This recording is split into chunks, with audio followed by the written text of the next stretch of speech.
She has carried heavier things than this tray. A company, a boardroom, $40 million built from nothing. Now she carries coffee, and she carries it with her head down, because that is what you learn to do when a table full of men laugh at the way you look. The manager standing 15 feet away finds something else to stare at. When the joke lands and everyone hears it and nobody says a word, nobody except one man in the second booth. He doesn't say much. He doesn't have to. There is something in the way he goes still, the way soldiers go still, that changes the temperature of a room without touching anything. She doesn't know what he used to be. She doesn't know that he knows what she is. 2 blocks away, a rental car from Chicago idles on Main Street. The man behind the wheel is not here for the coffee. He is here for her, and he is running out of patience. There's a kind of quiet that only exists in small towns before sunrise, not silence. Quiet is different. Silence is empty. Quiet has weight to it. Quiet means the world hasn't started asking anything of you yet. And for Derek Sutton, that hour before dawn was the only part of the day that still belonged entirely to him. He was up at 5:30. No alarm. Hadn't needed one in years. His body just knew. Old habit from a life he didn't talk about anymore. He'd fill the coffee maker, stand at the kitchen window, and watch the dark slowly loosen its grip on the backyard. The oak tree first, then the fence posts, then the gravel of the driveway, pale gray coming back into the world one shade at a time. By the time the coffee finished brewing, he'd already done a walkthrough of the house, checked the back door, checked the windows. Not because he thought thinning was wrong, just because that's how his mind worked. It needed to confirm the perimeter before it could settle. Old habits. He'd pour 1 cup, just one, sit at the kitchen table with the local paper, even though half the news was already 3 days old by the time it reached Harlan. He liked the paper anyway. He liked the weight of it, the ink smell, the way you had to turn the pages instead of just scrolling. The kitchen was clean, not sterile. Clean, there was a difference. Sterile meant no one lived there. Clean meant someone cared. Derek cared about the small things, the dish towel folded over the oven handle, the single coffee ring wiped off the counter, the mail sorted into 2 piles, important and not yet.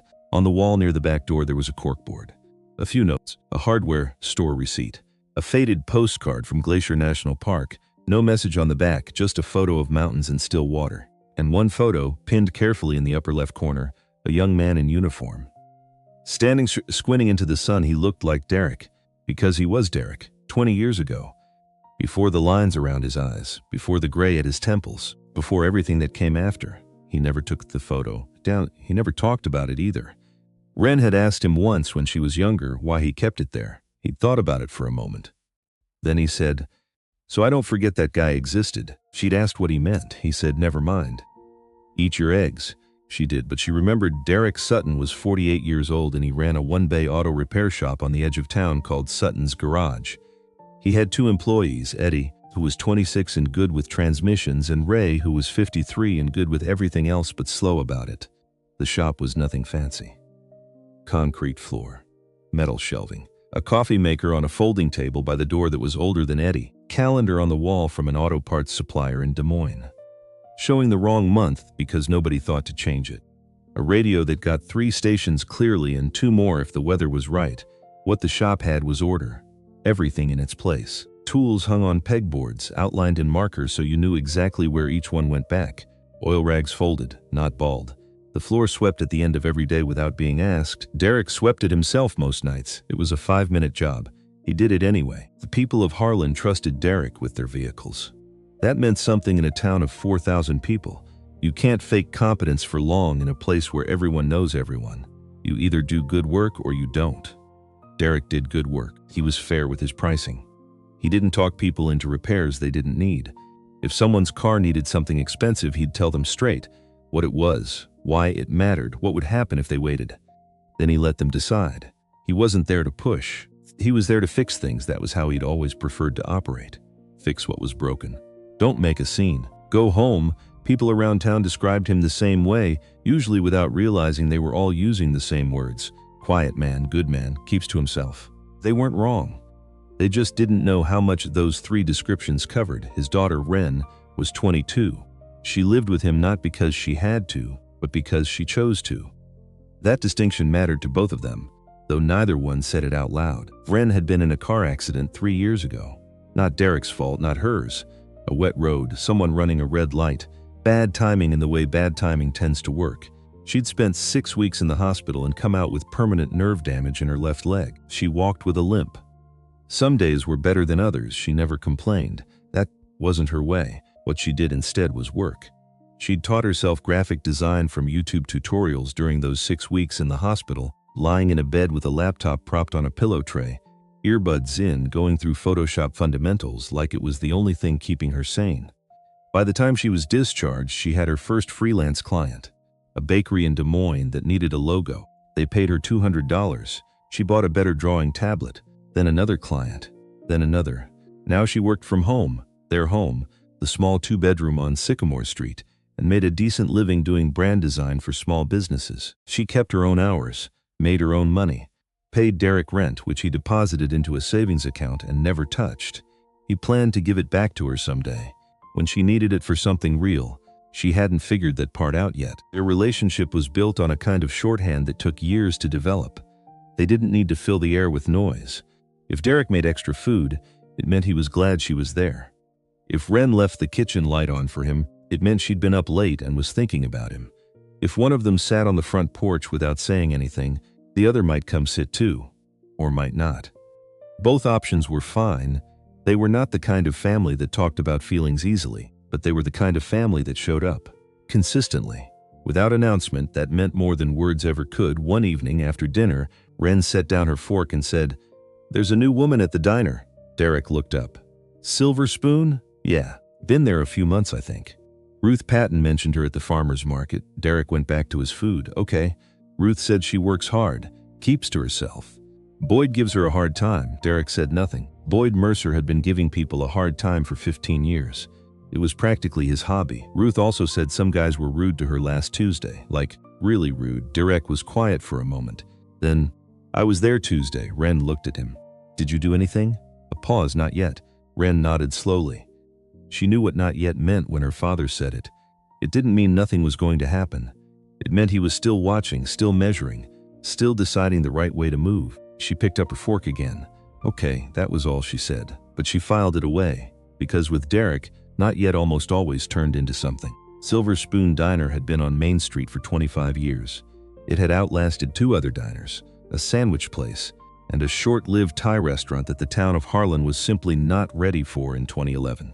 It survived because it knew exactly what it was. A place where working people could get a hot meal at a fair price without anyone making them feel bad about how they were dressed or how long they sat. The booths were red vinyl, cracked in places and patched with duct tape that had been there so long it had become part of the decor. The coffee was strong and refilled without asking. The pie was made on site. Tuesdays and Fridays, cherry and apple. And if you didn't get there before noon, you got whatever was left, which was usually the apple.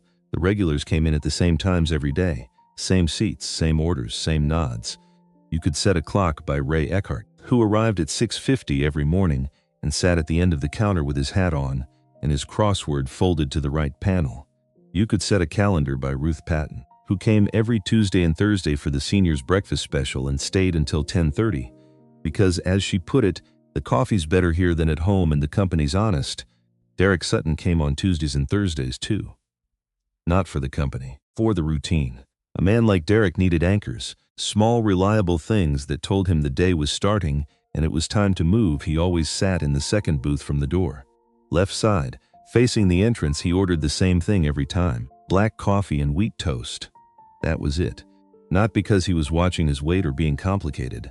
Because he ate breakfast at home, and this wasn't really about the food. This was about sitting somewhere outside of his own 4 walls for 30 minutes before the day swallowed him. He paid the same amount every time. Coffee, toast, and whatever tip brought the total to a round number worth leaving. He didn't linger.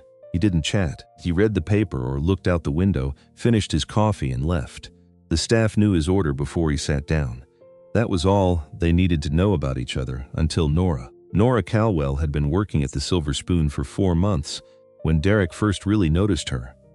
Not noticed in the way that made him think anything. Noticed in the way a man with his particular background noticed things that were slightly off, detail that didn't quite fit the frame around it.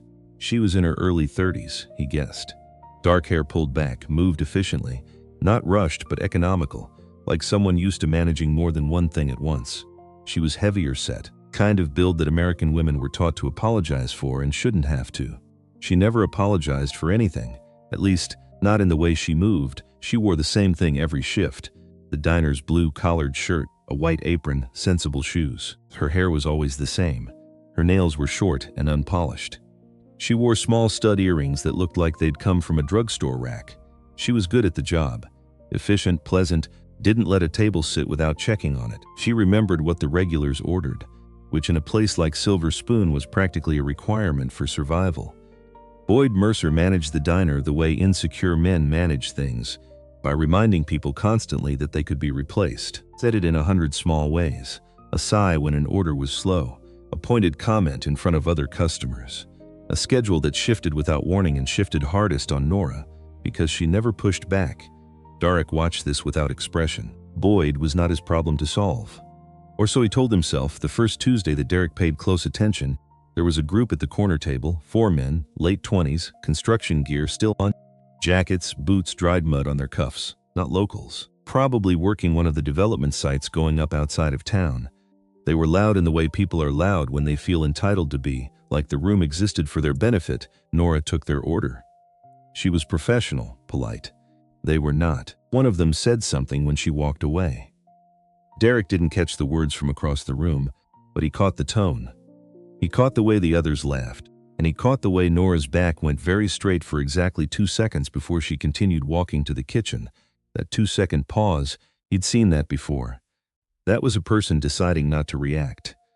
Deciding that reacting would cost more than swallowing it. It was a calculation, a survival move. He recognized it the way you recognize something you've done yourself. Derek looked back at his paper.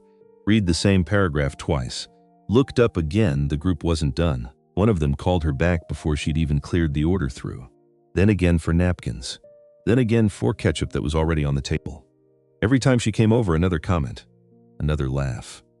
Boyd was at the counter 15 feet away. He was refilling the napkin dispensers and looking at absolutely nothing.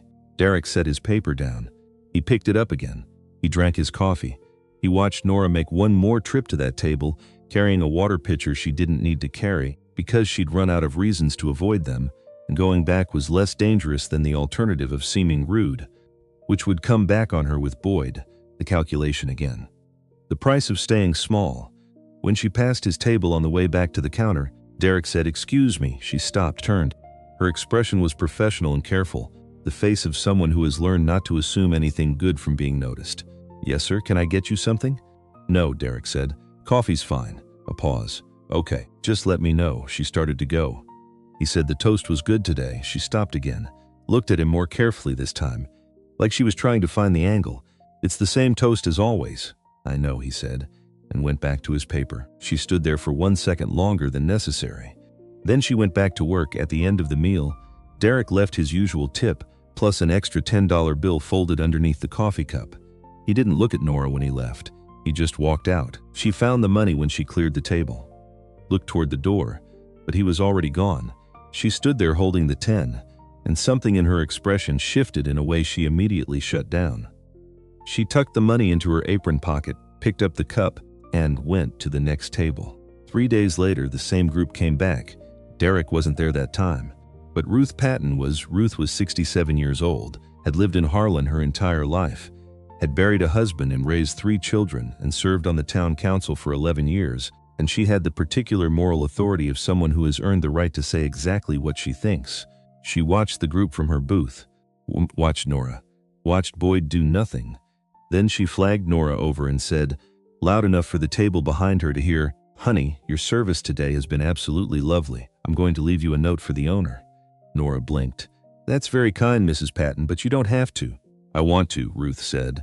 "People who do their job well should be recognized." Group at the corner table went a little quieter after that. Not silent, but quieter. Ruth Patton had that effect. She also, on the way out, stopped at their table. She was a small woman, barely 5'2", white hair cut short, reading glasses on a beaded chain around her neck.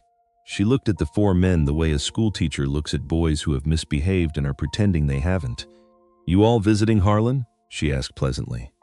The nearest one said, "Yeah, working the Ridgeline project." Well, Ruth said, "We're glad to have the work in town. The diner's been here 25 years. I hope you'll treat it accordingly." She smiled. Have a good day, and she left. It wasn't a dramatic confrontation. It wasn't a speech. It was just a 67-year-old woman reminding 4 grown men that they were being watched by a community that had opinions. Sometimes that's all it takes. The following Tuesday, Derek was back in his booth. The group wasn't there. But Boyd was in a foul mood, which in that kitchen had a way of rolling downhill. Nora was in the weeds, short-staffed. A larger-than-usual morning rush. A table of 8 that had come in all at once and ordered nothing simple. She was moving fast, competent fast, not panicked fast, but it was a lot. Boyd found a moment during the rush to come out from behind the counter and tell her, loudly enough, that she'd put in the wrong order for table 5. She hadn't. Derek had been watching, and she'd read it back twice. But there were customers around, and she said, "Sorry, I'll fix it," and went and fixed it. Derek watched Boyd go back behind the counter looking satisfied. That kind of thing left a mark.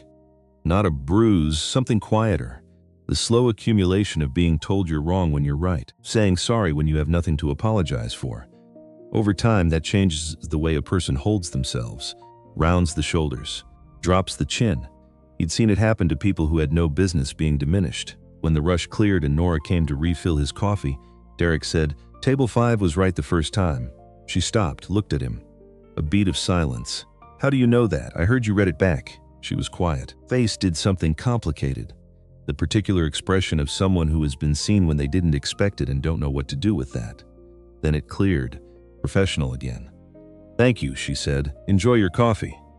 She walked away. Derek watched her go. She carried herself like someone carrying weight that didn't belong to her. You could see it in the set of her shoulders. The way she never quite let herself fill the room she was standing in.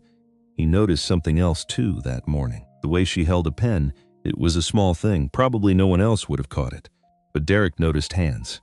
Part of his old training, hands tell you more about a person than their face does. Faces lie. Hands are habit. Nora held her order pad pen in a loose overhand grip, the kind that develops from signing documents, not the tight underhand grip of someone who's been writing on notepads for years. A writer's grip was low and controlled. A signer's grip floated higher, more relaxed, used to a heavier instrument, a fountain pen maybe, or just the muscle memory of authoritative strokes. It was nothing. It was probably nothing. He folded the paper, finished his coffee, left. Shop had a rhythm to it that Derek relied on. Morning started with the overnight jobs, whatever had come in after close the day before. Eddie would take the newer vehicles. Ray would take whatever required patience. Derek handled the diagnostic, the conversations with customers, and anything that required someone who had seen enough engines to know when something was wrong, in a way the machine itself wasn't telling you yet. It was honest work. Physical work.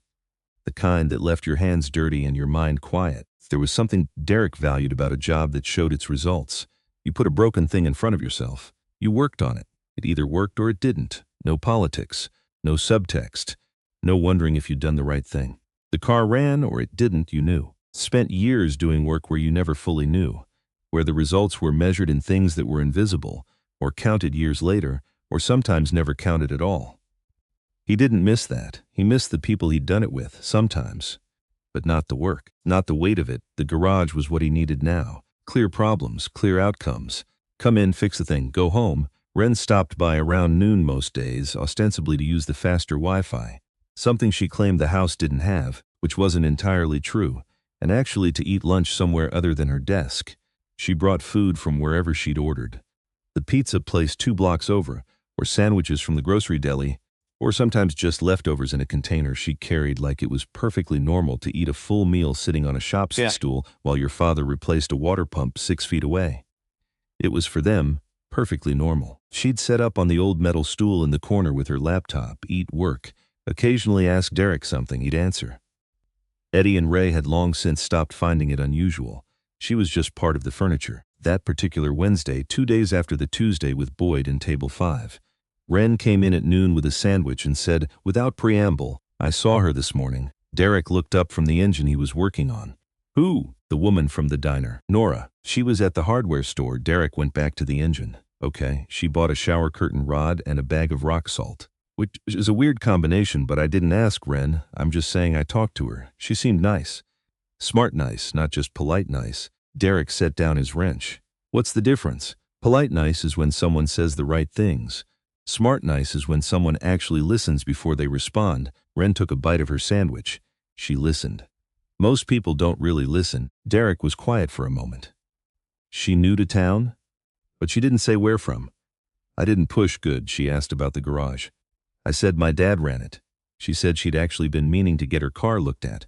Ren paused. I told her to come by. Derek picked up his wrench again. Fine, but he filed it away. Smart, nice. Someone who actually listens. In his experience, that was rarer than most people admitted. Nora came by the following Friday afternoon. She pulled in driving a Civic that was probably 8 years old and showed it. The paint had started to oxidize on the hood. One of the wheel covers was missing. The front bumper had a crack in it that had been fixed with something, tape, maybe, or epoxy, and it held but only barely. She got out carefully, like she was paying attention to the leg. Derek noticed that too, the slight adjustment, the way she placed her weight on the right side first. Not a limp exactly. An accommodation, Mr. Sutton? Derek, he said, come in.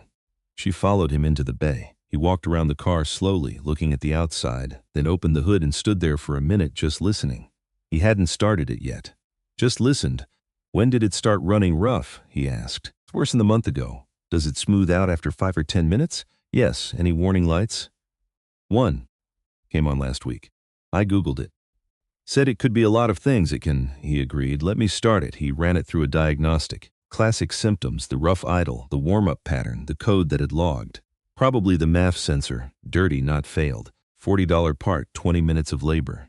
He could fix it that afternoon. He told her this, told her the price. Watched her face carefully. Most people, when you give them a repair cost, do a quick clean, you can see it. How much is in the account? Whether this was expected. Whether it's going to be a problem, Nora's face did the calculation.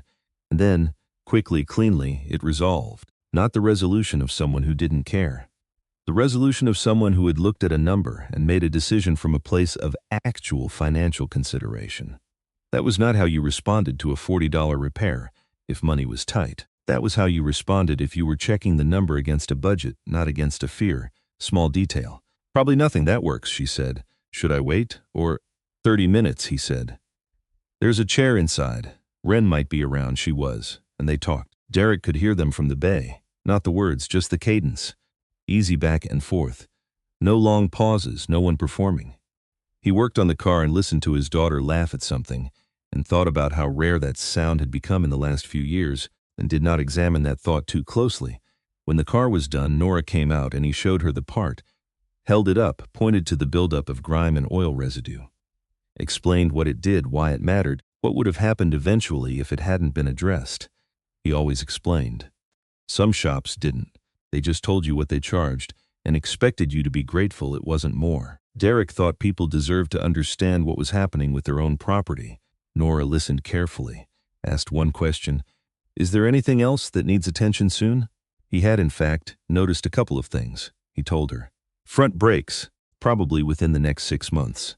A small leak in the coolant reservoir that wasn't urgent but should be watched. He did not tell her she needed to fix these things today or pressure her in any direction. He just told her what he saw. She nodded. Okay, plan for it, I'll plan for it. Not I'll try to or I'll see. I'll plan for it. The language of someone who managed things in advance. She paid in cash. Exact change, which meant she'd known what to bring. Thank you, she said. I appreciate the explanation. It's your car, Derek said.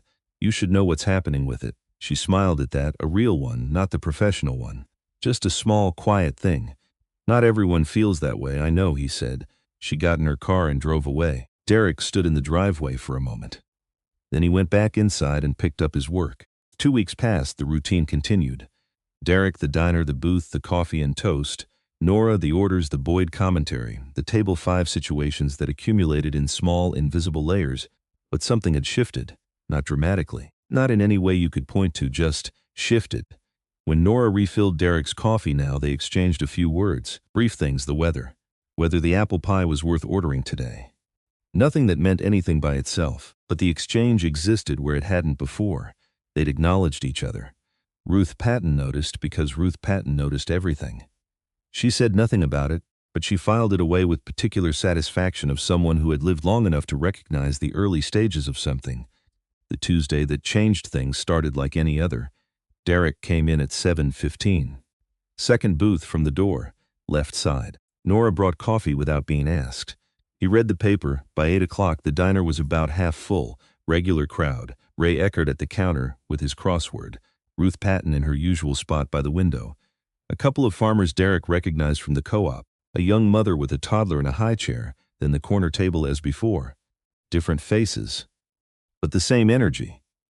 The kind that announces itself before anyone said a word. Loud arrival. Chairs pulled out without consideration. Venue looked at and then set aside so they could order without really looking. There were 3 of them.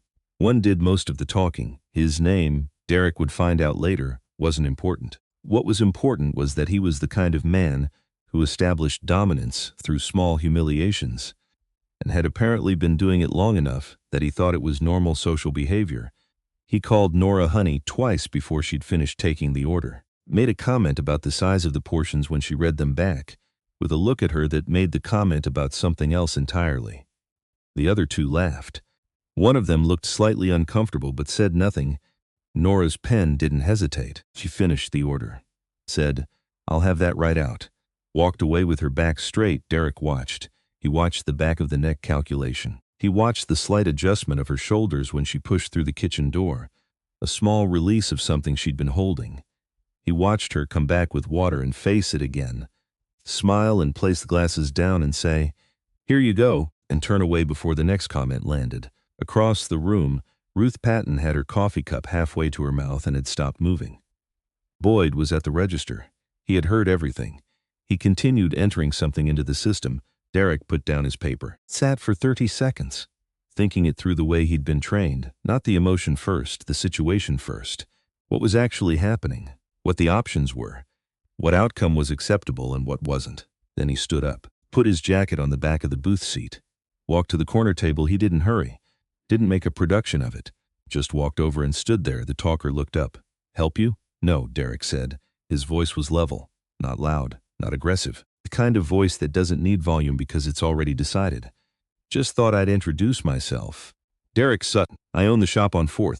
You all working the Ridgeline site?" A beat of confusion. "Yeah, good work out there," Derek said. "Town needs it." He let that sit for a moment. Friendly enough. Just 2 men talking. Then he said, just as calmly, "The woman you've been talking to works hard. She's been here through your whole meal. I'd appreciate it if you'd treat her accordingly." Silence. Not hostile, not yet. The kind of silence when a situation recalibrates. The talker's expression shifted, trying to find the angle. "A threat?" He looked at Derek, the ordinary-looking man in a plain work jacket, no particular size, no particular aggression, and found nothing to push against. Just someone saying a thing quietly and meaning it. "We were just having fun," he said. "I understand that," Derek said. "I'm asking you to find a different kind." Another silence. Longer. Third man at the table, the one who'd looked uncomfortable earlier, made a small move, straightened up, looked at the talker, made a microscopic head shake. "Sure," the talker said finally. "Not warm." "But done. Appreciate it," Derek said. He nodded once and walked back to his booth. He sat down, picked up his paper, didn't look up. From the kitchen door, Nora had seen all of it. She stood there for a moment, holding the coffee pot she'd been about to bring out, and watched Derek open his paper and go back to reading like absolutely nothing had happened. Her expression was complicated in a way she didn't let stay on her face long. She swallowed it down the way she swallowed most things. Walked out with the coffee pot, refilled Ruth Patton's cup, refilled the counter customers. Came to Derek's table last. "You didn't have to do that," she said. "I know," he said. Didn't look up from the paper. Pause. "Thank you anyway." He turned a page. "Coffee's good today?" She looked at him. He was completely focused on the paper, or doing an excellent job of appearing to be. She couldn't tell which. "It's the same coffee as always," she said. He glanced up then. Brief. Corner of his mouth moved. Not quite a smile. Not quite, not one. "I know." She walked away. And Ruth Patton, from her table by the window, hid her own smile behind her coffee cup and thought about how the most decent things sometimes happen in the quietest ways. Silver Spoon closed at 10. By the time the last table was wiped and the chairs were up, and Boyd had done his closing commentary about the things that hadn't been done to his satisfaction, which, as far as Nora could tell, was a list he generated fresh each night. It was nearly 11. She walked out to the back lot alone. The parking lot behind the diner was poorly lit. One overhead lamp, the kind with the yellowish sodium glow, second one at the far end that had been out for 2 weeks and apparently wasn't high on the maintenance list. The pavement had frost on it already. October in Iowa moved fast. Nora's car was in its usual spot, third from the fence. She got in. locked the doors out of habit. Sat for a moment with her hands in her lap. Her feet hurt. Both of them, but the left worse. The concrete floors at the diner were unforgiving over a 12-hour shift, and she'd been on since 10 that morning. She rolled her neck, heard the familiar clicks and pops that she'd started ignoring months ago. She didn't start the car immediately. She sat in the quiet for a little while, the way she'd learned to do. Decompress in the car before driving. Don't bring the weight of the shift into the 10-minute drive. Leave it in the parking lot. It was a technique she'd read about somewhere years ago. Some productivity book or wellness article. The kind of resource she'd consumed voraciously in a different life when she'd been optimizing everything. Schedule, workflow, decision-making process, recovery habits. A different life. She reached into her bag and pulled out her laptop. She did this sometimes when the lot was empty. 30 minutes where no one could reach her, no one expected anything, just her and the screen and the work she couldn't do when anyone was watching. She opened it. The screen lit up the interior of the car, her inbox. 17 new messages. She scanned the subjects without opening them. Calwell Capital. Board action notice. Tuesday's vote. Urgent. Margaret, please call me back. Proxy acquisition. Signature required. We need to talk. She read them without expression, the way you read a report or a threat. There was a discipline to it.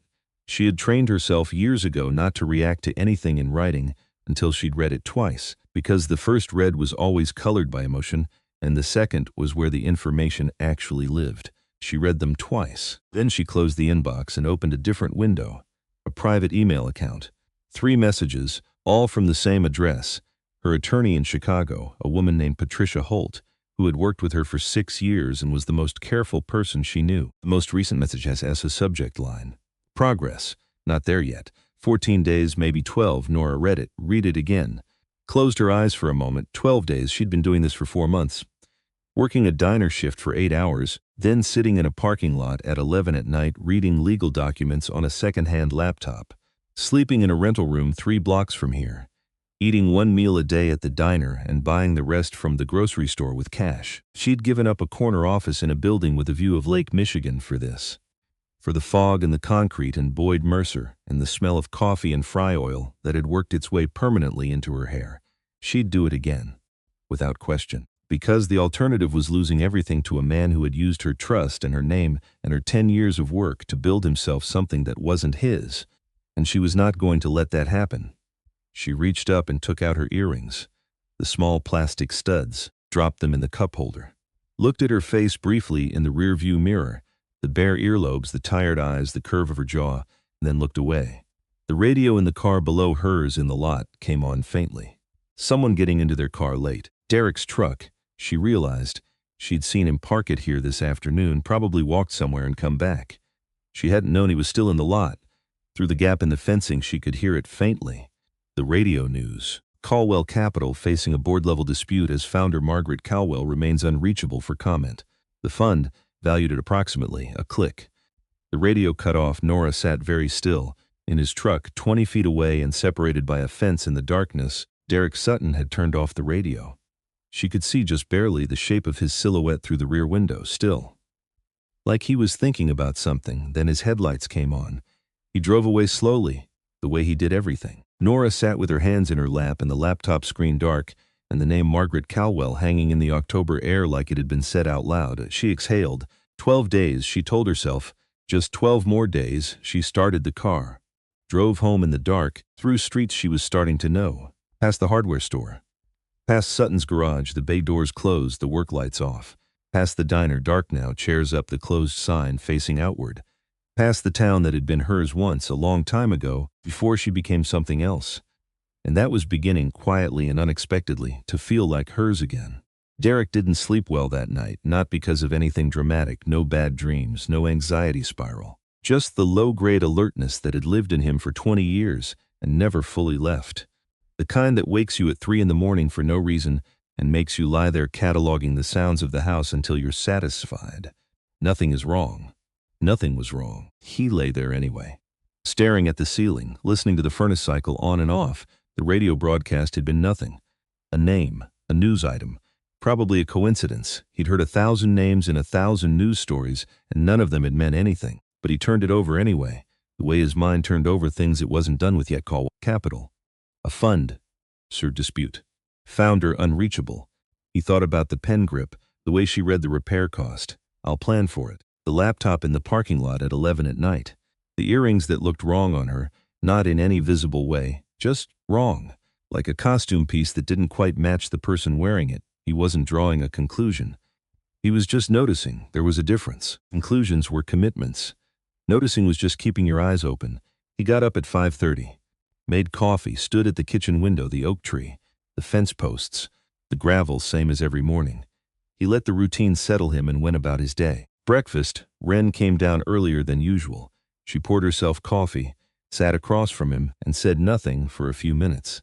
They were comfortable with that then. You're thinking about something. I'm always thinking about something. A specific something. He looked at her. She had her mother's directness. That particular quality of seeing through things that weren't worth the tissue paper they were wrapped in.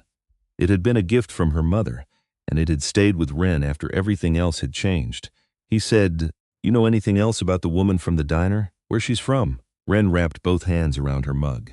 "Not really." She mentioned growing up in a small town. Didn't say which one. Why? "Just curious." "You're not curious about people, you notice them. It's different." He drank his coffee. Wren let it go. She knew when to push and when to leave a door open. She left this one open and changed the subject, and Derek was grateful in a way he didn't say out loud. Friday morning, Nora's Civic died. Not the gradual kind of dying, not the rough idle getting rougher or a warning light upgrading from suggestion to demand. It just stopped. Right in front of the diner, 7:50 in the morning, 20 minutes before her shift started. She tried it twice. The engine turned over without catching. Third time, nothing at all. She sat in the driver's seat for a moment. Just a moment.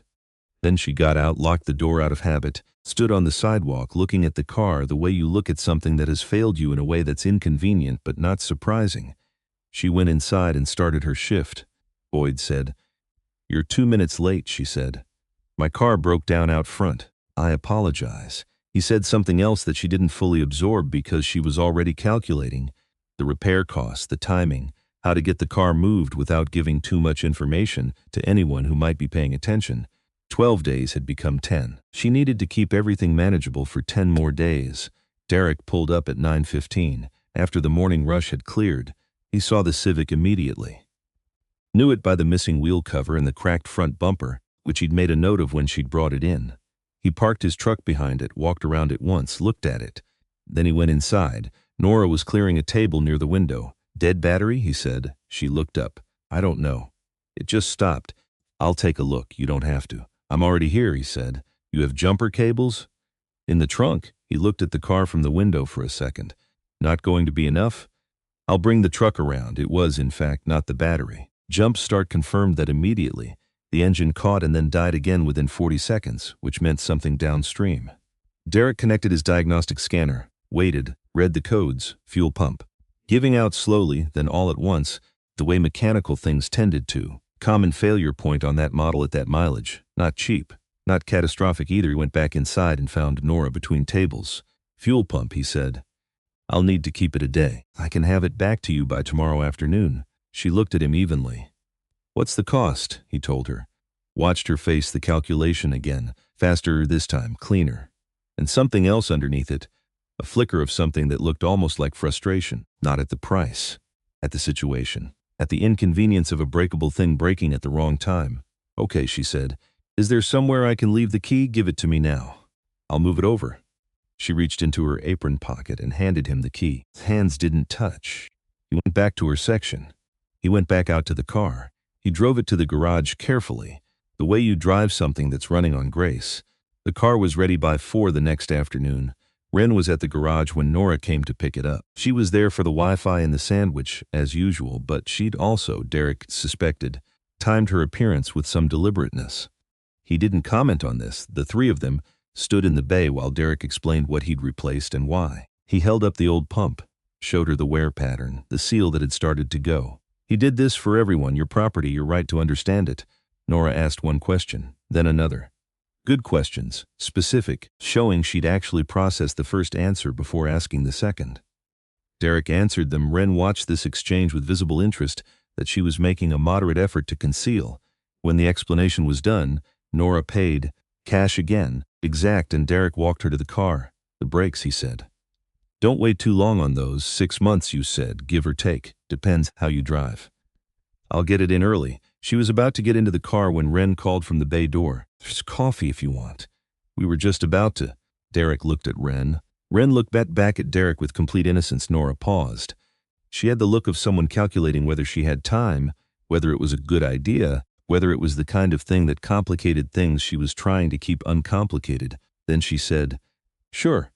A few minutes, they sat outside the bay on the old metal chairs Derek kept there for exactly no planned purpose. They'd just accumulated over the years, placed there by various people looking for somewhere to wait. 3 mismatched chairs. Wren had brought coffee out in 3 mugs that didn't match either. The afternoon was cool but not cold. October holding on, Nora wrapped both hands around her mug the same way Wren did. Derek noticed this. "It was probably nothing. You grew up around here?" Wren asked.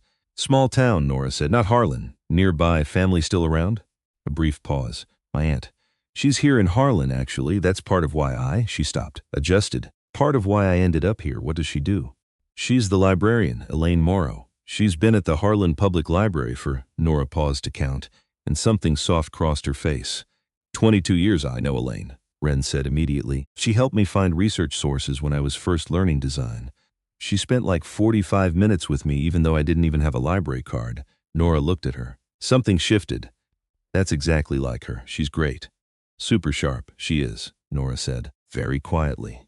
"She always has been." Derek drank his coffee and said nothing. But he noticed the way Nora said her aunt's name, like it meant something significant, like it was one of the few things she was allowing herself to hold on to right now. After Nora left, Wren came to stand beside Derek in the bay doorway, watching the Civic pull out onto the road. "Smart, nice," Derek said. Wren smiled. "Told you." He picked up a rag. "She's not telling us everything, no. But neither do you." He thought about that. "Fair. She's not dangerous," Wren said. "She's just careful. Those aren't mutually exclusive, I know. But you can usually tell the difference." Wren picked up her laptop. "She's the kind of careful that comes from having been hurt. Not the kind that comes from hiding something wrong." Derek looked at her. Sometimes his daughter saw things with a clarity that stopped him. "When did you get so good at reading people?" Wren shrugged. "Living with you. You don't explain things, so I had to learn to observe."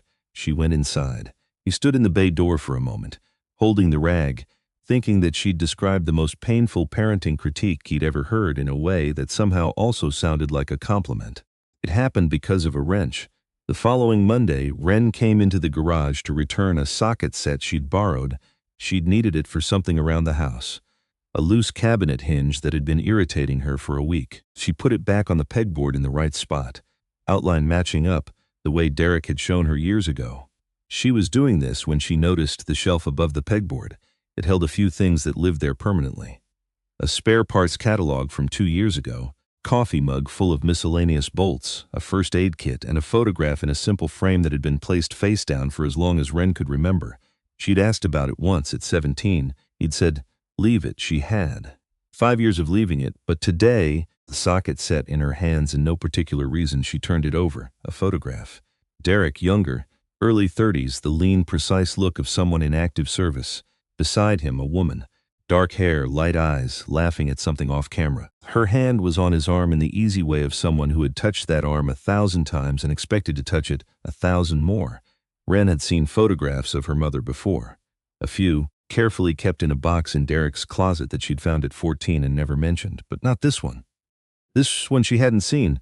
She stood holding it for a long time, then she put it down, face up, left it that way. She walked back to the house without saying anything. That evening, Derek came into the garage at 9. He did this sometimes, not to work, just to think. The garage was his thinking space the way some people had walking routes or front porches. Sit on the stool or stand at the workbench doing nothing in particular and let whatever needed to settle. He saw the photograph immediately foxed up.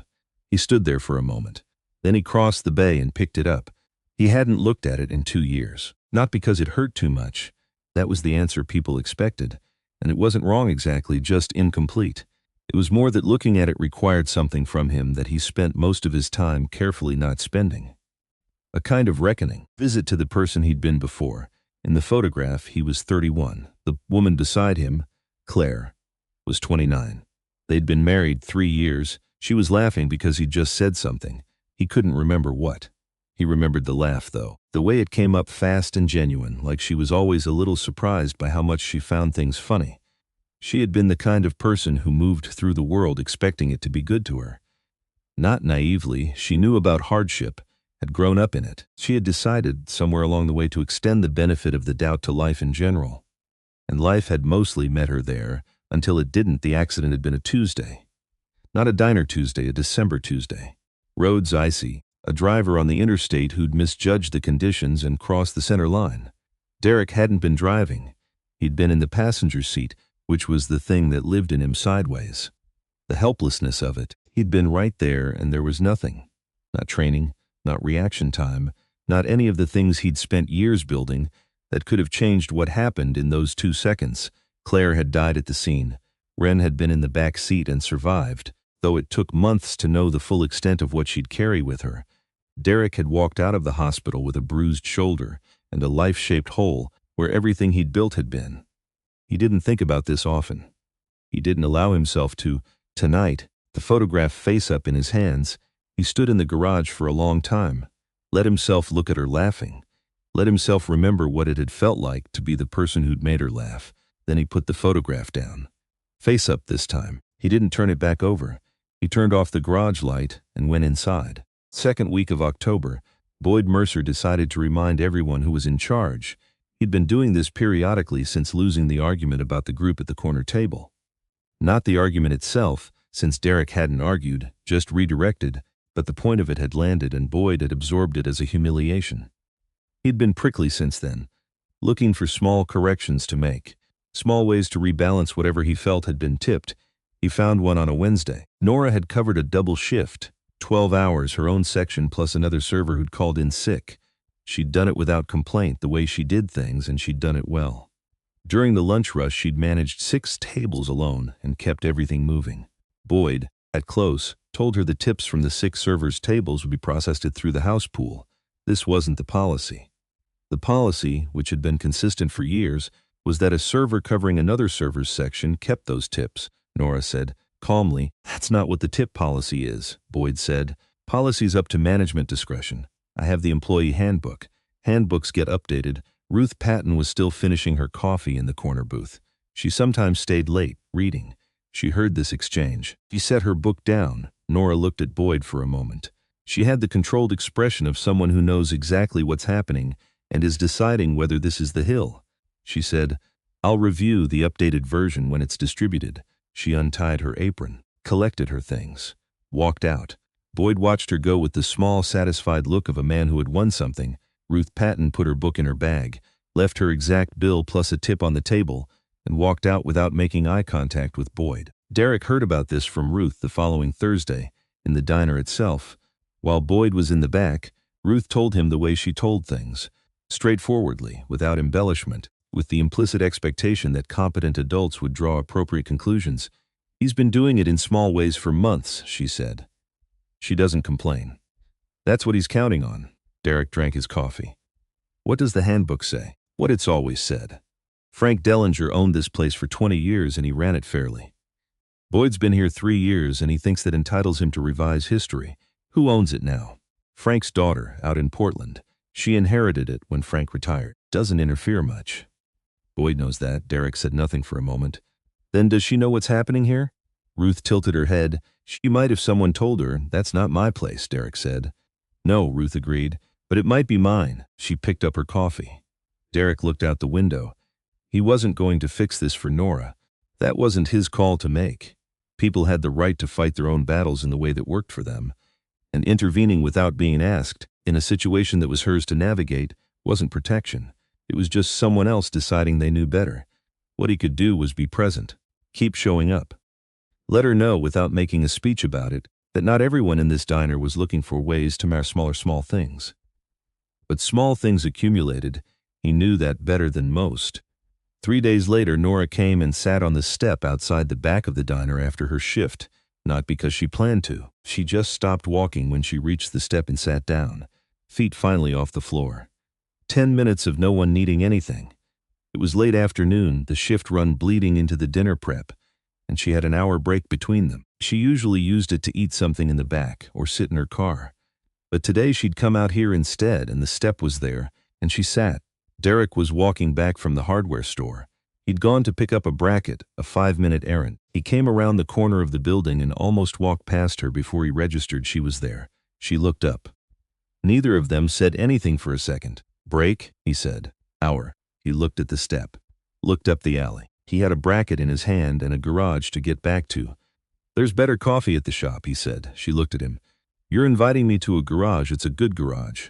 A pause. She looked tired in a way that wasn't just physical, the particular fatigue of carrying something heavy in a way no one can see. He recognized it because he'd carried similar things. "Okay," she said, and stood up. They walked the 2 blocks without talking much. He unlocked the side door. Ren was not there. She'd gone to a design consultation in town, first in-person client meeting she'd had in months. The garage was quiet, the good kind of quiet. Derek filled 2 mugs from the coffee maker by the door, set one on the workbench in front of her. She sat on the stool, the same one she'd used the week before, like it had become hers without discussion. He leaned against the opposite workbench, drank his coffee. Didn't try to fill the air. She looked around the garage, at the pegboard, the clean floor, the photograph on the shelf, face up now, and she noticed this, though she'd seen it face down before and registered the change without commenting. "How long have you had this place?" she asked. 8 years, you like it?" He considered the questions to say he avoids most questions, actually, rather than reflexively. "Yeah, I do. Why? Things either work or they don't," he said. "At the end of the day, you know which." She nodded slowly. Looked down at her mug. He waited. "Having work where the outcome is clear," she said. "Where you can point at a thing and say, that works now." "I did that. What did you do before?" he asked. Level, conversational. Not pressing. She looked up at him. Same careful assessment she'd given him the first time he'd spoken to her. Testing for the angles, she said, Finance. Management.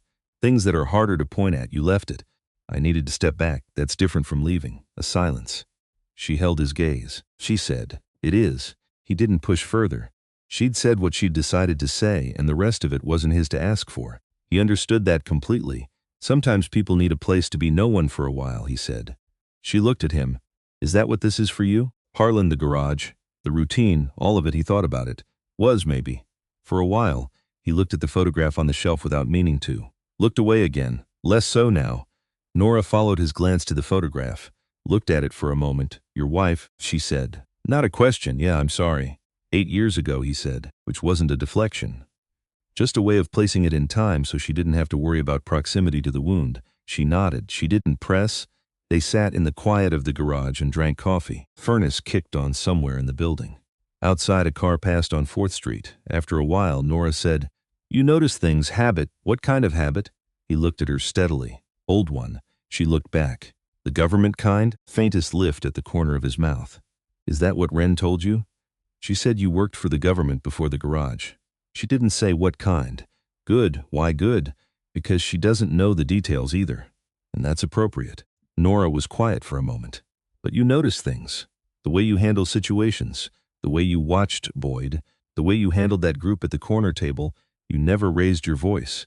Raising your voice is a sign you've already lost control," he said. "I was taught not to do that." She absorbed this. "And you notice when things don't add up." He held her gaze. "I notice." Another silence. "I'm not dangerous," she said. "I know that." "How?" "Because dangerous people work hard to seem harmless. You're not working hard at anything. You're just quiet." She looked at him for a long moment.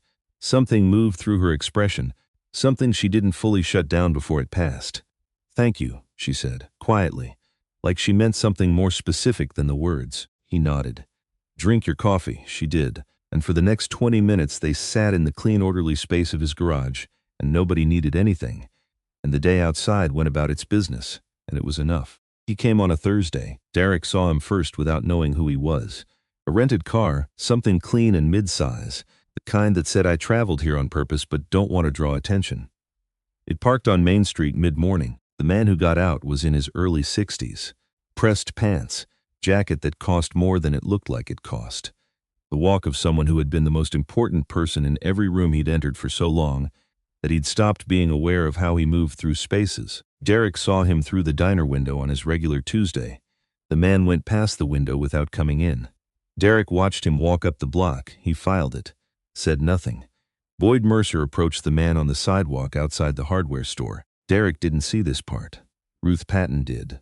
She was coming out with weather stripping for her back door and almost walked into them, the press pants man and Boyd, standing closer than strangers stand, talking in the low, certain way of people who have found a mutual interest. She didn't hear the words, but she read the body language the way you read it when you've been paying attention to people for 67 years. Boyd was deferential but interested, nodding at something, glancing back toward the diner. The other man was asking questions. Boyd was answering them. Ruth bought her weather stripping. Drove home, called Derek. Man I don't recognize. Nice clothes, rental car. Talking to Boyd outside the hardware store. Boyd was pointing toward the diner when, 20 minutes ago, description, she gave it. Derek listened without interrupting. You think he's looking for someone? Ruth asked. Maybe should I? No, Derek said. Not yet. Let it sit. He did what he always did when a detail didn't fit. He let it sit for 24 hours. Observed without intervening. Waited for the pattern to extend itself in one direction or another. By the next morning he had a name. Took him 20 minutes of searching, an old skill finding information in open sources. Grant Aldrich, Chicago investment sector, board member of several firms, director of record on a number of real estate ventures across the Midwest, and there, a legal notice from 4 months ago. A challenge filed regarding proxy authorization at a fund called Calwell Capital. The challenger, Grant Aldrich. The founder listed as Margaret Calwell. Current status, unavailable for comment. He read this 3 times. Then he sat back and looked at the wall of the garage for a while. Margaret. Nora. Nora Calwell. He thought about the earrings that looked wrong. The laptop in the parking lot. I'll plan for it. The way she'd said her aunt's name like it was one of the last tethers she had. I needed to step back. That's different from leaving. He wasn't surprised. That was the thing. He wasn't surprised at all. He was concerned because Grant Aldrich being in Harlan, talking to Boyd Mercer, pointing toward the diner, that was not a coincidence. That was a search narrowing. And the thing about a search narrowing was that it moved fast once it found something to close around. He needed to know how much time there was. He needed to talk to her. He went to the diner at the end of that afternoon, an hour before close. The dinner rush was tapering.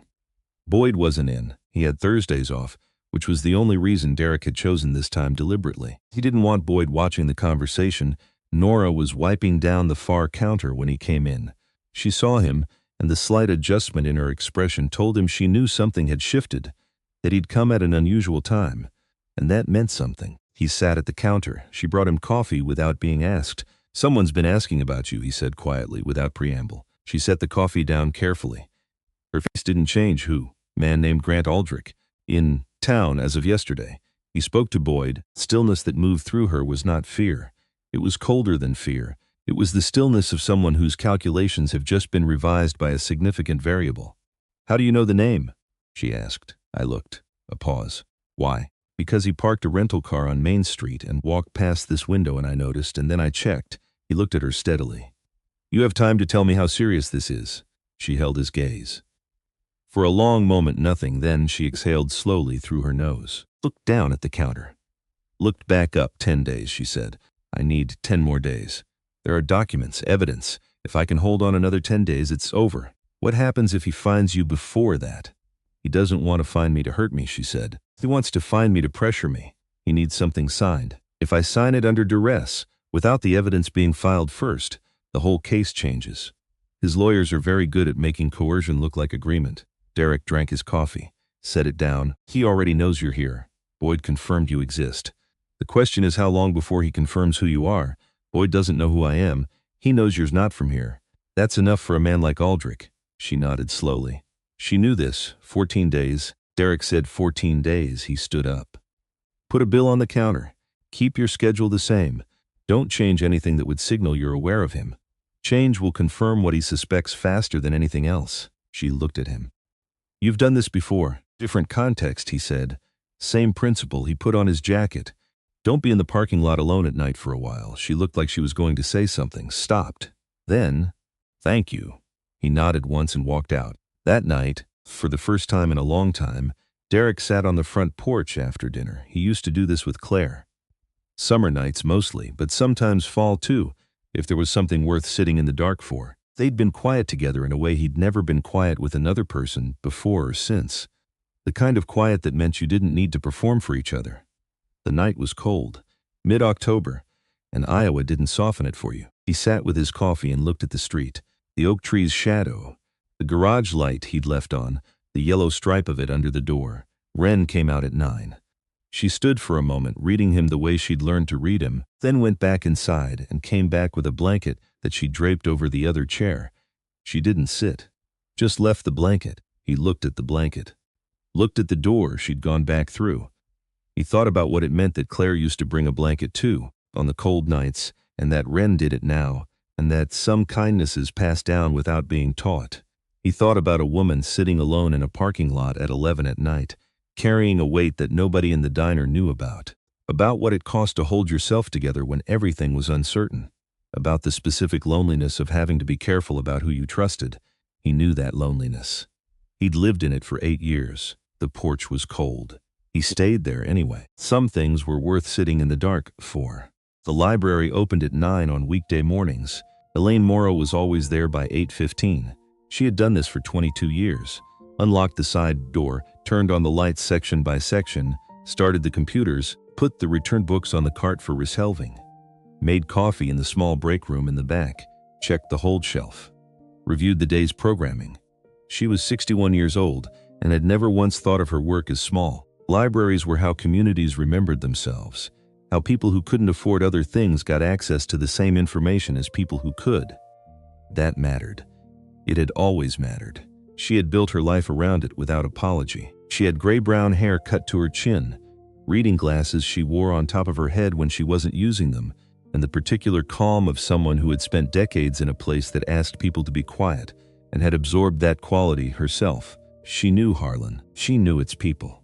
She knew which teenagers were struggling in school and needed a place to sit that wasn't home, which elderly residents came in for the large print books and stayed for the company, which young mothers used the children's corner as a lifeline on hard days. She also knew, without having been told directly, that her niece was in town.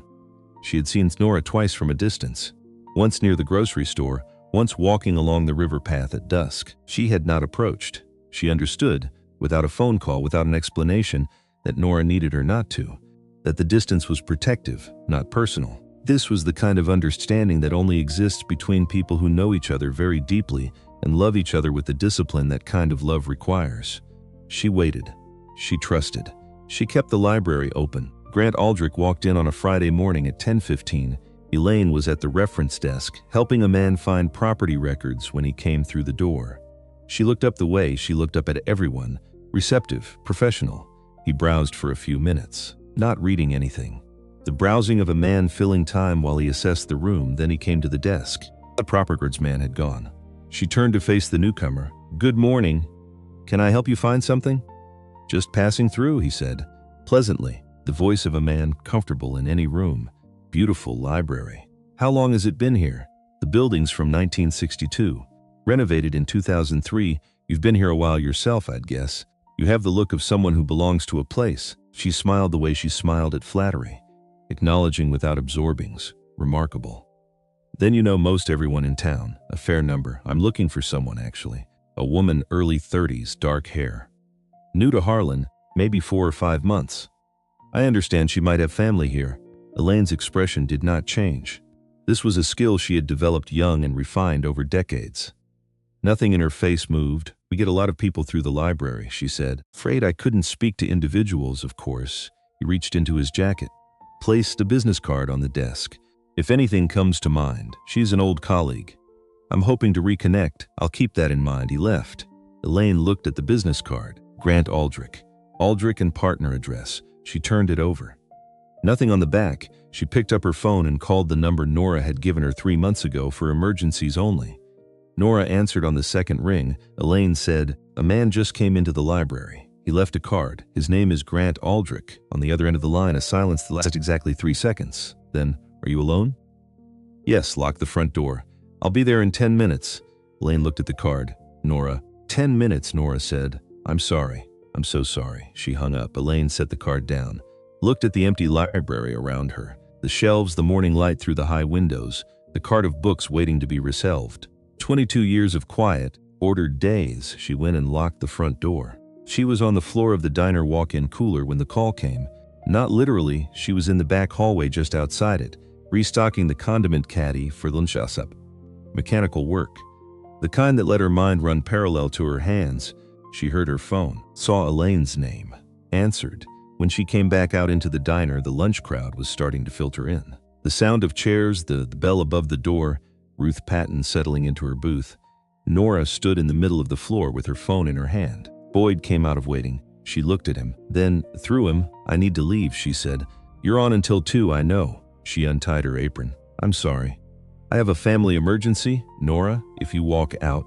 "I know," she said again, quietly. Not arguing, just stating it. She folded the apron over the counter, picked up her bag, walked to the door. Ruth Patton watched this from her booth. She saw the set of Nora's face, controlled, too controlled, the white-knuckle version of composed, and she walked the door close behind her, and then she looked at Boyd with an expression that made him find somewhere else to be.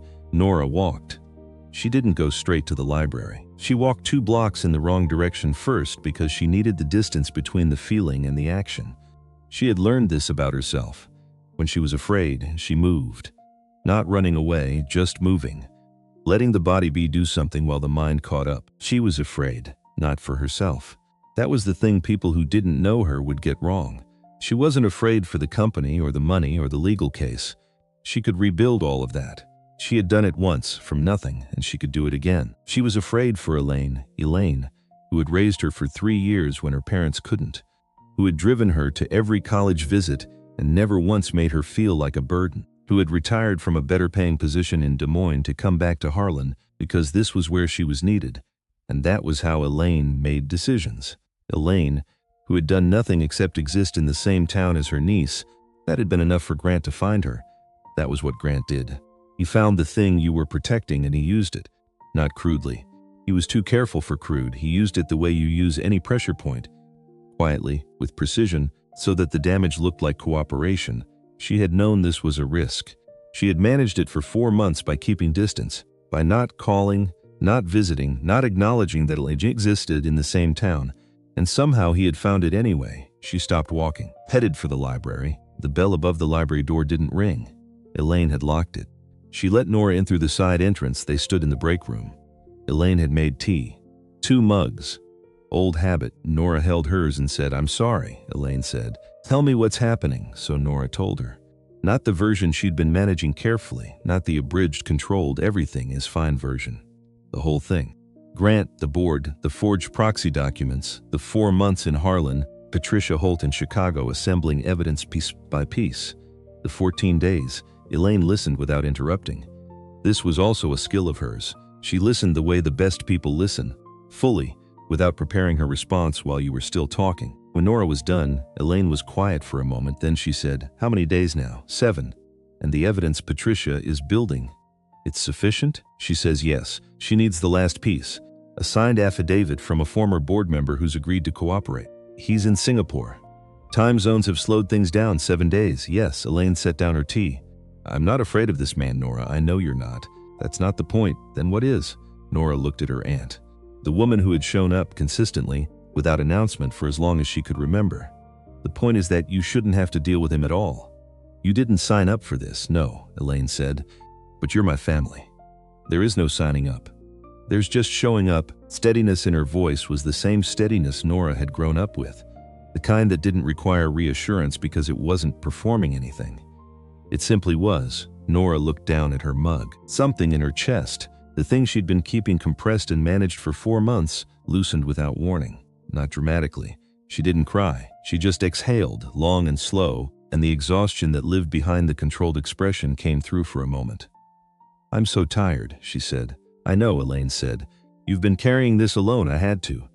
"You had to carry the situation alone," Elaine said carefully. "You didn't have to carry yourself alone. Those are different." Nora looked at her. "Is there anyone here who knows?" Elaine asked. A pause. "There's someone who suspects. He hasn't pushed. Is he trustworthy?" Nora thought about a man who turned off his radio and drove away and said nothing. Who showed up at a broken-down car without being asked? Who said, "I'll plan for it," was the language of someone who managed things? Who noticed the pen grip?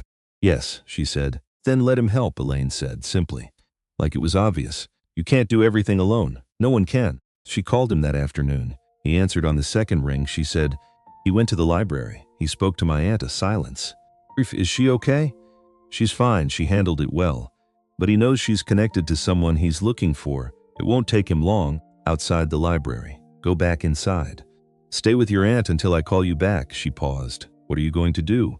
Find out where he's staying, Derek said. And talk to him, Derek. I know what I'm doing. She was quiet for a moment. Then, it's not a good man. He's careful and he's patient, and he's been doing this for a long time. So have I, Derek said. He hung up. Went to the garage, told Eddie to hold the afternoon jobs. Put on a clean jacket. Not his work one, the darker one he kept on the hook by the door. Checked his pockets, keys, phone, wallet. He drove to the Harlan Motor Inn, which was the only lodging in town of the type that a man like Grant Aldrich would use. Clean enough to be tolerable, anonymous enough to be useful. He went to the front desk and described the man. The desk clerk, a young woman who'd been in Harlan her whole life and knew Derek from the garage, told him the room number without much hesitation. He knocked on the door of room 14. Grant Aldrich opened it wearing his pressed pants and a look of measured surprise. The kind that wasn't really surprise at all. Just the management of being approached when you weren't expecting it. Mr. Sutton, Derek said. I don't think we've met. My name is Derek Sutton. I run the shop on 4th Street. Grant looked at him, assessing, taking in the ordinary jacket, the unhurried posture, the direct eye contact. I don't think we have. Mind if I come in for a few minutes? A brief pause. Calculation of a man deciding whether this was useful or inconvenient. Sure, the room was neat. One bag partially open, efficiently packed, laptop on the desk, coffee cup from the diner, the silver spoon, which meant he'd been inside at some point and Nora hadn't seen him. Derek sat in the chair by the window. Grant sat on the edge of the bed. Neither of them performed ease. What can I do for you? Grant said. Derek reached into his jacket and placed a folded sheet of paper on the table between them. Grant looked at it without touching it. What is that? 3 transactions, Derek said. Real estate. Iowa, Illinois, Wisconsin, all within the last 4 years. All involving proxy documentation that doesn't match the public record on the originating parties. A silence. Grant's expression didn't change in any visible way, but something behind the eyes recalibrated. I found those in about 4 hours, Derek said. Open sources, property records. I imagine Patricia Holt has considerably more than that in her files right now. The name landed. Grant looked at Derek steadily. Who are you? I told you. Shop on 4th Street. That's not what I'm asking, I know. Derek leaned back slightly. I'm someone who pays attention, and I'm someone who noticed you driving a rental car down Main Street and talking to Boyd Mercer outside the hardware store. Boyd Mercer is a public citizen having a public conversation. He is, Derek agreed. And the woman you're looking for is someone I know, which is why we're having this conversation instead of the other kind. The other kind. The one where you continue doing what you're doing, and I continue doing what I do, and both of those things escalate until they're more visible than either of us wants them to be. Grant looked at the paper. Still hadn't touched it. You're asking me to leave. I'm offering you a timeline, Derek said. 7 days. Whatever Patricia Holt is building is done in 7 days. At that point, it goes to the relevant authorities, and you'll have attorneys to deal with, instead of a conversation in a motel room. He paused. If you leave now, you have 11 days before that happens. That's 11 days to make decisions with more options than you'll have afterward. Grant was quiet for a long moment. You don't have any authority here, he said. No, Derek said. I don't. I have information and a conversation. What you do with that is entirely up to you. And if I don't leave, Derek looked at him. Steady, not aggressive, not performing threat. Just present. With the particular quality of presence that belongs to people who have sat in genuinely dangerous rooms. And understand the difference between that and this, then you'll find out what 11 more days of my attention looks like, Derek said. And I think you're smart enough to understand that I am not Boyd Mercer. The room was quiet. Grant Aldrich was 61 years old and had spent 30 years in rooms where power moved in invisible currents. He was good at reading those currents, good at knowing when a lever was real and when it was theatrical. This was not theatrical. He looked at Derek Sutton, the plain jacket, the still hands, the eyes that had seen things he wasn't going to describe in a motel room in Iowa, and he did what any intelligent man does when the risk calculation shifts beyond a certain threshold. He picked up his phone. Diane, he said, book me on the first available flight to Chicago. Derek stood, picked up the folded paper, put it back in his pocket. Safe travels, he said, and walked out. He told Wren that evening. Not everything, not the full scope of what Nora was managing or the details of Patricia Holt's case. That wasn't his to tell. But he told her that the man asking around town had been addressed. that Nora's situation was serious but contained. She was going to be okay. Ren listened, nodded. Then she said, "Good." They ate dinner. She'd made chili, the good kind, simmered for hours, the kind that had been Claire's recipe, and that Ren had learned at 15, and now made better than the original because she'd adjusted it to her own taste, and Claire would have approved of that completely. After dinner, Ren said, "I need to tell you something." Derek looked up. She went to her room, came back with a manila folder, set it on the table. He opened it. Inside, printed pages, articles, some faded, printed years ago.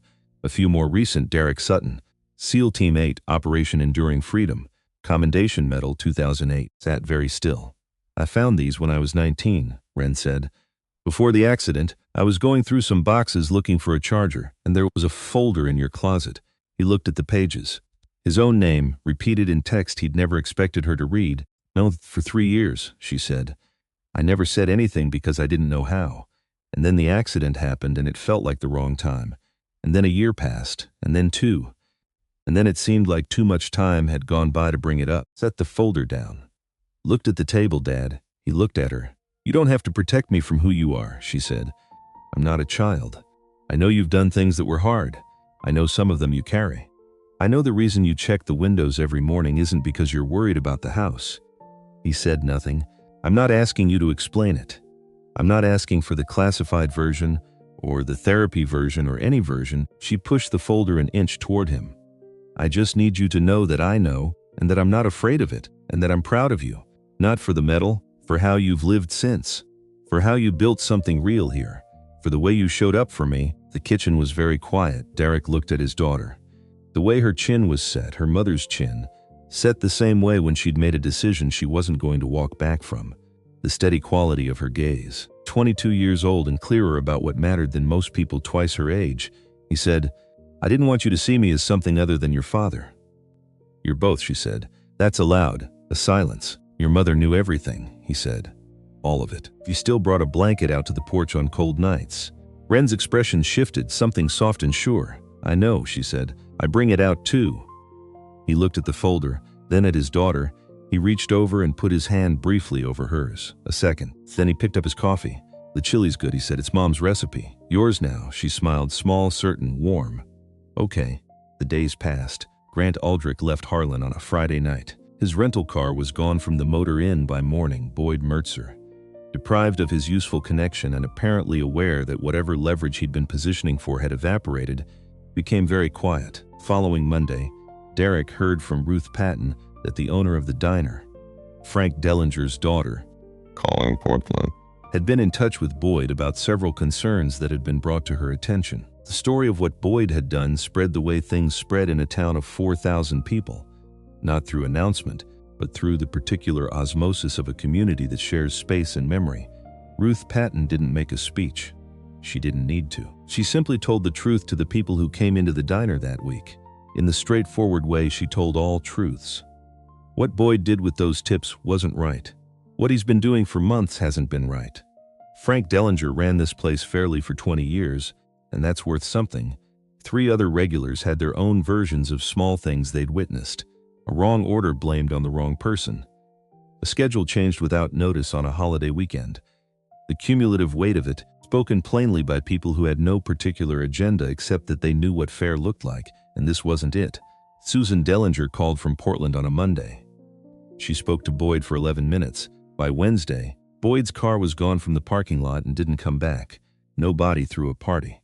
Ruth Patton came in Thursday morning, sat in her usual booth, and when the remaining staff looked at her, she said simply, "Good places stay good because good people say something. Remember that." Then she ordered her coffee. Nora kept her schedule. Derek had told her to, and it was right. Sudden changes would signal awareness, and awareness was the thing that created urgency in people who were already looking. She bowsed tables. She took orders. She smiled at customers the way she'd been smiling at customers for 4 months. But something had changed in the texture of the days. She came by the garage twice in the 11 days. Once to check on the brakes she'd been delaying, which Derek addressed immediately, and once with no pretext at all. She just stopped in during a mid-morning lull, and Ren was there, and they all drank coffee, and Derek worked on a carburetor, while the two of them talked about something he wasn't following closely. He was following the sound of it, the ease of it. He'd forgotten what ease felt like in his own space.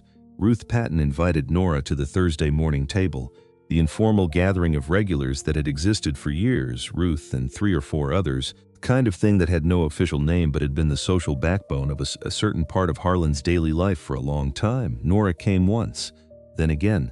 The third time she came, she brought Elaine. Derek saw them there from his booth.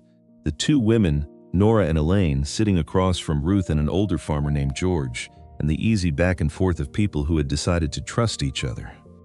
Elaine with her reading glasses on her head, Nora with her hands around a coffee mug. He watched them and thought about how belonging to a place was not something that happened to you. It was something you chose, repeatedly, in small ways. Patricia Holt called on the morning of the 11th day. Nora was in her car when the call came. She'd just finished the morning shift. She answered and listened, said 3 words during the 8-minute call. At the end, she said, "Thank you, Patricia." Then she sat in the car with the phone in her lap. The affidavit had been filed. Full dossier, 14 months of Patricia's careful, patient work, was now in the hands of the SEC and the appropriate federal authorities. Grant Aldrich's attorneys had been notified it was done. She sat in the car a little longer than she needed to. Patricia had mentioned something else at the end of the call, a detail that had come up during the filing process. Something the legal team had flagged while cross-referencing Grant's property transactions.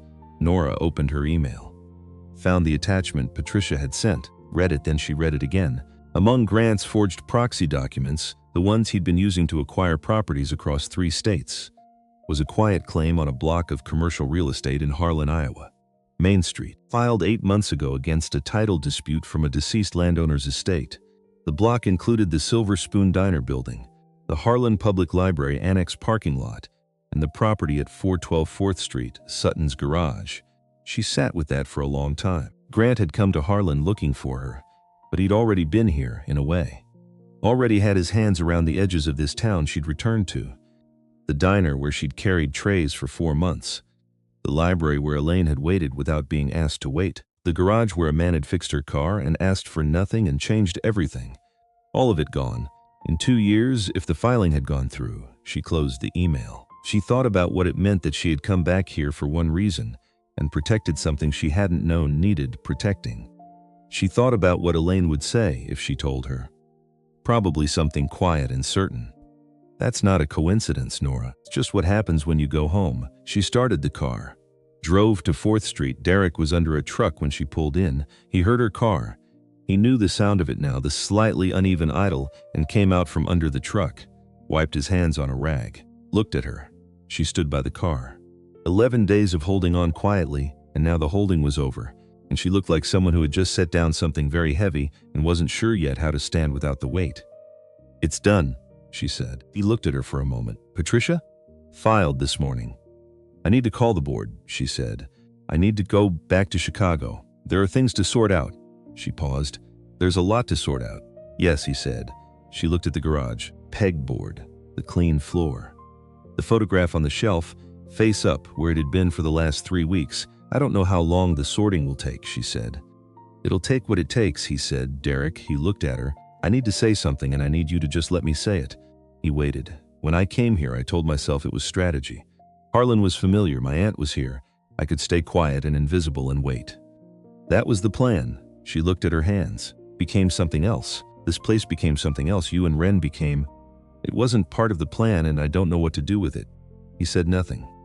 He waited the way he always waited, fully without filling the space. "I'm not good at this," she said, staying, at letting things matter. "I've spent 10 years building something and the building was fine. I'm good at the building, but the being somewhere and having it mean something." She stopped, started again. "I'm trying to say that it matters. This mattered. You mattered. And I don't want to go back to Chicago and have that get smaller until it disappears." Derek looked at her for a long moment, then he said, "It doesn't have to. I don't know how. Neither do I," he said. "But I'm not in a hurry. And I don't go anywhere." She looked at him. This ordinary, careful, irreducibly decent man in a work jacket with grease on his hands, who had turned off a radio and said nothing and shown up repeatedly without being asked and had asked for nothing in return. Something in her face let go. "Just go." "Okay," she said, quietly. "Okay," he said. The diner reopened 3 weeks later, under new management. Frank Dellinger's daughter, her name was Susan, and she'd been running a restaurant in Portland for 8 years. Had flown in to deal with the Boyd situation and had stayed longer than she planned. Harlan had that effect on people. She hired 2 new people, promoted a woman named Carol from part-time to full-time manager, and asked Ruth Patton if she'd be willing to act as an informal community liaison, which was a fancy way of saying, please keep telling me if anything is going wrong and I'll actually listen. Ruth said she'd consider it. The diner came back cleaner than before. Same red vinyl booths, same coffee, the same pie on Tuesdays and Fridays. Something in the atmosphere had shifted. The particular weight that accumulates in a place where one person is allowed to make everyone smaller had lifted. People noticed. They didn't always articulate it. They just found themselves staying a little longer. Nora went to Chicago. She was gone for 3 weeks. During those 3 weeks, Derek worked. Sutton's garage had a backed-up schedule, a transmission replacement that had been waiting, 2 brake jobs, a full inspection for the county school bus that came in every fall. Eddie and Ray were good. He was lucky to have them. He ate breakfast at the diner on Tuesdays and Thursdays. The second booth from the door, left side. The coffee was good. Wren asked him once, midway through the second week, how he was doing. He said, fine, she said. Specifically, he thought about it. I'm all right. Waiting. For what? To see how it settles, she nodded. That's healthy, actually, is it? Yeah. You're not catastrophizing or assuming. You're just waiting to see what's true. He looked at her. When did you get a therapist's vocabulary? Design client who does wellness content, she said. Some of it's actually useful. He went back to his coffee. Nora came back on a Tuesday, not to the diner, to the garage. She pulled in at 11 in the morning and he heard her car and came out from the bay the same way he always did. She looked different, not better or worse. Settled. Like something that had been held in suspension had finally decided where to land. She said, the board voted unanimously to reconfirm my position. Grant is under investigation in 3 jurisdictions. Patricia says the civil case will take a year, but the outcome is clear. Good, there's something else, she said. She told him about the property filing, about 412 4th Street in the documents. She watched his face while she said it. He was quiet for a long time. You didn't know, he said. Not a question, I didn't know, she said. I came back here for Elaine. I had no idea your garage was in those documents. He looked at the bay, the pegboard. The tools in their outlines. 8 years of work in a building he'd assumed was simply his, huh? She looked at him. That's all you have? What do you want me to say? I don't know. Something. He picked up his rag. You came back here to protect your family, and it turned out my garage was part of what you protected. He looked at her. I think that says something. What does it say? That some things are connected before you know they are. I sold the apartment in Chicago. He looked at her. I have good people who can manage day-to-day operations, she said. I've always known that. I just never trusted it before. She paused. I'm buying a house here. There's something else, she said. The diner building. Susan Dellinger is selling. She wants to move back to Portland permanently. The last few months made it clear she can't manage it from a distance. Derek looked at her. You're buying the diner? I'm buying the building, she said. And then I'm transferring operational ownership to a community cooperative. Ruth Patton has agreed to chair the board. Carol stays on as manager. The regulars, the staff, they run it. I just hold the property so no one can do what Grant tried to do. He was quiet. It's not charity, she said. It's a structure. The co-op pays fair market rent. I don't touch the operations. It's just protected. Why? She looked at the garage. At the photo on the shelf, at the man standing in front of her with grease on his hands, and the particular stillness of someone who had already understood before he finished the sentence. Because some things should stay, she said. Some places should stay. Someone with the means to protect them should. He nodded once, slowly. Ruth's going to cry, he said. Ruth is absolutely not going to cry, Nora said. You haven't known her as long as I have. He was quiet for a moment. There's one on Birchwood, she said. 2 blocks from the library. Elaine helped me find it. It needs work. What kind of work? Floors, mostly. Bathroom. The kitchen is fine. Floors I can look at, I know. A silence. Not uncomfortable. The good kind. The kind with weight to it. The kind that meant the world hadn't started asking anything yet. Or rather, it had asked everything and they'd gotten through the asking. Wren's going to be insufferable about this, Derek said. Nora laughed. A real one. Not the careful professional version, not the polite social version. The genuine one, quick and warm, surprising her slightly. Derek had not heard her laugh like that before. It was, he thought, one of the better sounds he'd encountered in a long time. She'll manage, Nora said. She'll be smug about it for months. She's earned it. He supposed that was true. That evening, the four of them had dinner at the house on Sycamore Street. Wren made the chili. Elaine brought cornbread from the bakery. Nora brought wine, which none of them had been expecting, and which Derek accepted with the mild look of a man encountering something slightly outside his usual coordinates, but not unwilling to adjust. They sat around the kitchen table. The same table where Derek had eaten alone for years. Same table where Wren had asked him questions he didn't know how to answer, and he'd said, "Never mind, eat your eggs." Ruth Patton had told Nora once, weeks earlier, in a quiet moment at the diner, "The thing about small towns is that they have long memories. That's the bad part sometimes, but it's also the good part. When something good happens here, it stays." Nora had thought about that more than once in the weeks since. She thought about it now, sitting at this table, in this kitchen, in this town that had been hers before she became anything else. The chili was good, the cornbread was better. The window above the sink showed the oak tree in the backyard, bare now in November, angular and sure. Derek was telling Elaine about the property record search he'd done on Grant Aldrich, the open source methodology, the corporate filings. Elaine was listening with the focused attention of someone who found the mechanics of things genuinely interesting. Wren was eating and contributing observations at irregular intervals. Most of them accurate. Nobody was performing. Nobody was managing an impression. It was just a table. Just people who had found each other through a combination of circumstance and choice, and the accumulated effect of small decent actions. The kind of life that looked ordinary from the outside, and wasn't later.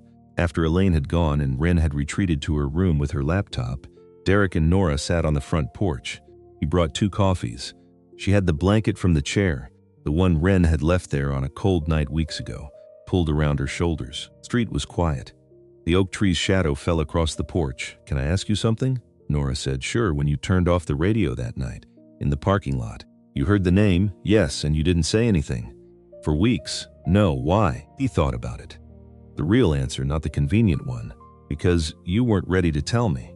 And what you weren't ready to tell me wasn't mine to take." She was quiet for a moment. "Most people would have asked," she said. "Most people are afraid that not knowing makes them less safe," he said. "I'm used to not knowing things. It doesn't bother me the way it used to." "What changed?" "I stopped needing the complete picture before I decided whether to trust someone."